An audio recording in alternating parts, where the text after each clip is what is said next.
5. What's going on, ladies and gentlemen? This is your boy 5-Piece, producer and engineer extraordinaire, and today I'm checking in with you to show you a quick trick that you can implement into your mixes to make them sound cleaner and to make more space for the bass sounds in your mix. Come with me, let's show you what's going on in Pro Tools.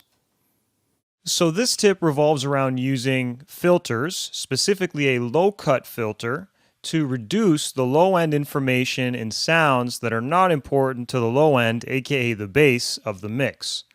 Specifically, what I'm proposing here is you're going to apply a low-cut filter on all the sounds that are not the 808, the kick drum, the bass, or any sound that is playing in a very low register and that is important to the low end of a mix. Now, this is usually going to be stuff like pianos, pads, leads, etc. And the logic here is you're going to apply the filter to remove the low end information on those sounds in order to free up that frequency range to be dominated by the 808, the kick, the low end stuff that needs to dominate in that range.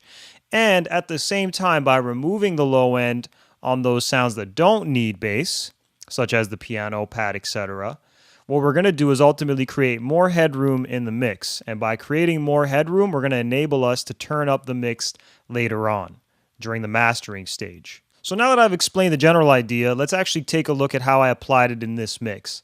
This song is called Like This. It's by Goudini. This is actually something that I've produced, recorded, mixed, mastered. I did the whole thing on this record, and if you do like it, I will include a link in the description below for you to check out and listen to and share with your friends. But let's actually take a look at how I approached applying this little technique in this mix. Now, as I mentioned, we're going to avoid doing this to the bass stuff because it doesn't need to affect the bass. We're going to apply this to things that are not the bass. If you look here, these are my metallic hi-hat, cymbal, percussion type of sounds. So I got pitched hats, slow hats, reverse cymbal, and a splash. And on each of these, I applied exactly what I just said, a low-cut filter to reduce the low-end information on these sounds. Now, this is especially important when it comes to cymbals and hi-hats because they generally have a buildup of low-end energy, depending on how it was recorded or what sample you're using, as well as really dominating in the high end. So there'll be a lot of high-end information as well as a little boost in the lows.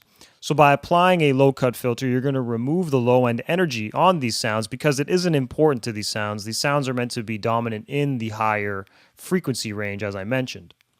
So you can see here, 125 hertz and below, I am rolling off. Let's look at another one. Similar thing, 125 and below. Let's look at the reverse cymbal. 72 hertz and below, I'm reducing the low end, or removing the low end with the filter, I should say.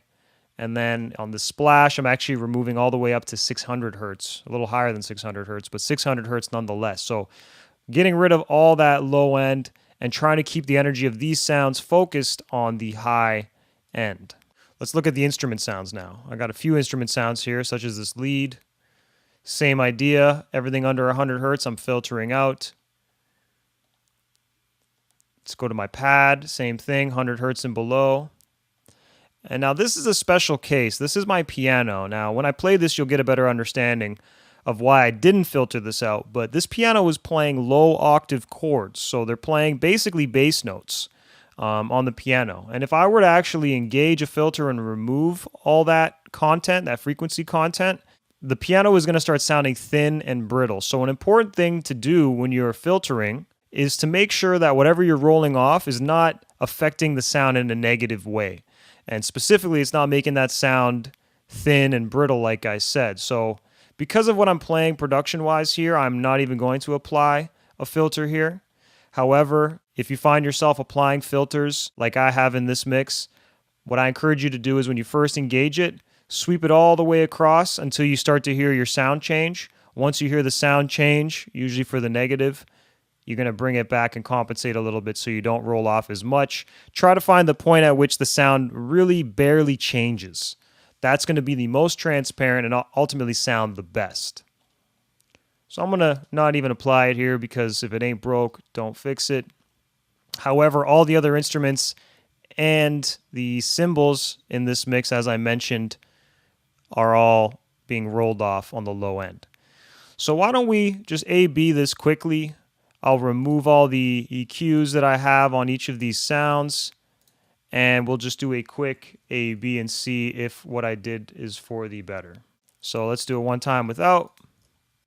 Like this, like this, like this, like this, like this, like this, like this. A gangster moving like this, like this, like this, like this, like this, like this, like this. A gangster moving, you ain't bitch. Like this, like this, like this, like this, like this, like this, like this. A gangster moving like this, like this, like this, like this, like this, like this, like this. A gangster moving, you ain't bitch. Like this.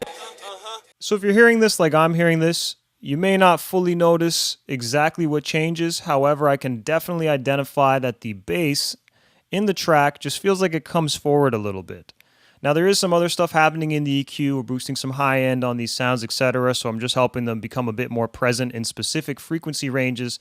But if you listen to this example one more time by rewinding it, and you focus solely on the low end, you will notice that once I engage all of these EQs on these sounds with the low cut filter, that the bass becomes a bit more present and forward in the mix, which is ultimately what we want. And at the same time, we're ultimately going to achieve a cleaner mix because the low end information, which is usually notorious for causing a mix to be muddy, is now no longer a problem, at least with these sounds and in the context of this mix. I hope you got some value from this lesson. If you did, please share it with your friends, your producer, engineer friends, artist friends, whoever you think would benefit from this tutorial.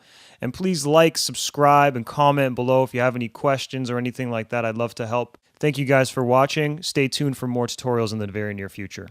5,